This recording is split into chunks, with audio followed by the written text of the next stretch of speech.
Shalom family. So if you've been following what's been happening in France over the last few days, it is crazy, but it is a snapshot, a picture, a preview of how the infiltration of the Islamic refugees are going to work next to eradicate culture and people groups completely and replace them with themselves completely, removing history down to the very, very least.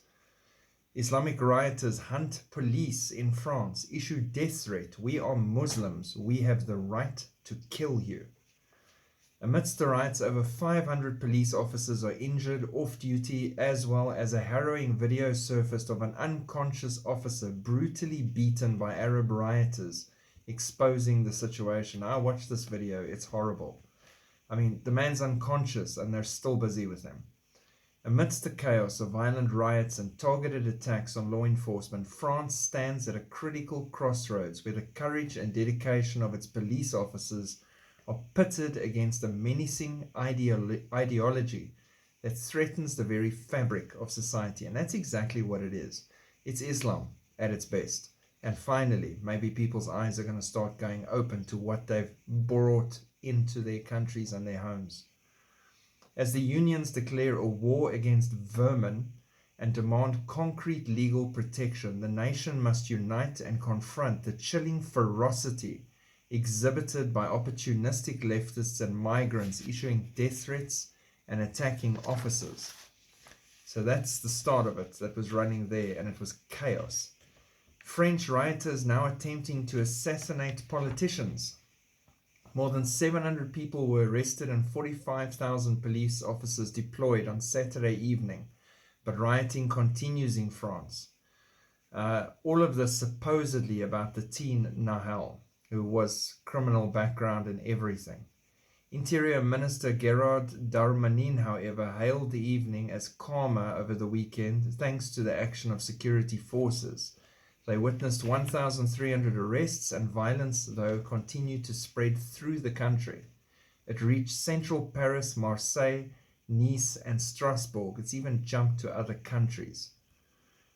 Former deputy in the National Legislative Assembly of France, the Nice populist leader Marine Le Pen, was on Twitter on Sunday saying, in response to the riots, the government is preparing to once again rain billions of euros on the suburbs.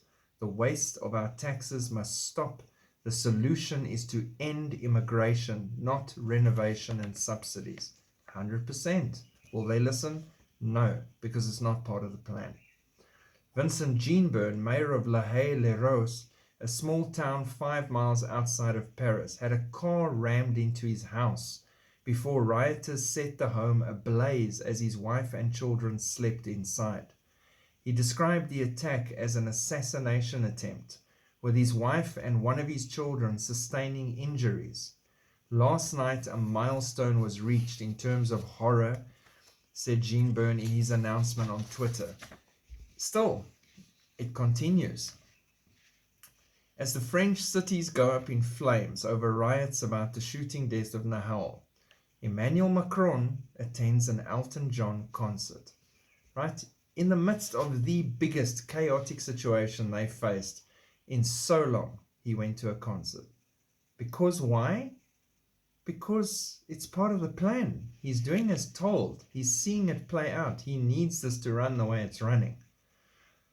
France riots see gunmen open fire and weapons looted, with 1,300 French arrested while cities burned, but Macron was with Elton-john.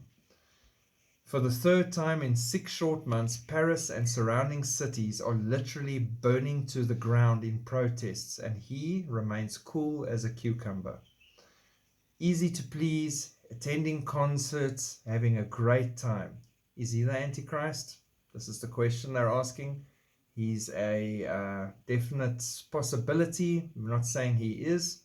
I think we'll be surprised if we knew who it was, but we're not watching for Antichrist. We're watching for the trumpet. An Interior Ministry source said France has not seen nationwide unrest on this scale since World War II.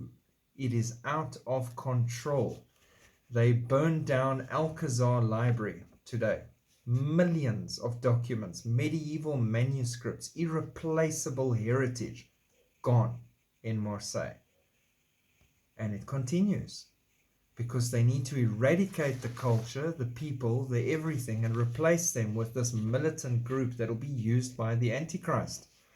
On top of all of that going on, now you've got the picture.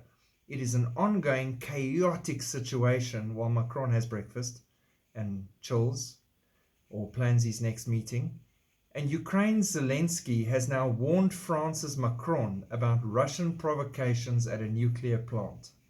Ukrainian President Volodymyr Zelensky on Tuesday warned his French counterpart Emmanuel Macron about attempts by Moscow to stage dangerous provocations at the Zaporizhzhia nuclear plant. I warned my colleague about the occupation troops preparing dangerous provocations, he tweeted. We agreed to keep the situation under maximum control together with the IAEA, he said.